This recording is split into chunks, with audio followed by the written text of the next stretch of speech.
Shalom everyone, I am Samita, a student of the Holy Torah at ACTC Seminary. ఈ వారం తోరా గ్రంథంలో 51వ పర్షా నిత్సావిం. నిత్సావిం అనగా నీవు నిలబడుచున్నావు అని అర్థం. సెఫర్ తోరానందు ఇది 51వ పర్షా. సెఫర్ దేవారం లేదా ద్వితీయోపదేశ కాండం నందు ఇది 8వ పర్షా. ఈ పర్షా యొక్క 3వ అలియా వాక్య భాగములు సెఫర్ దేవారిం లేదా ద్వితీయోపదేశ కాండము 29వ అధ్యాయం 15వ వచనం నుండి 28వ వచనం వరకు.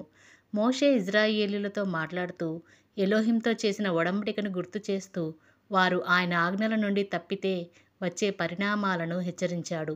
ఒకవేళ వారు విగ్రహారాధన లేదా ఇతర పాపాలలో పడితే దేశం శాపగ్రస్తమై వారు బందీలుగా తీసుకెళ్లబడతారని ఆయన చెప్పాడు.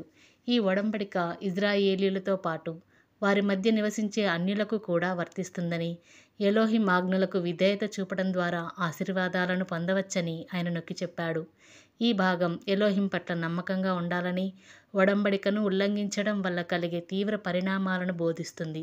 ప్రియులారా, ఇలాంటి మరిన్ని తోరా పాఠాలను తెలుసుకోవడానికి మా యూట్యూబ్ ఛానల్ను సబ్స్క్రైబ్ చేయండి. షాలోమ్ లెహిత్రోత్.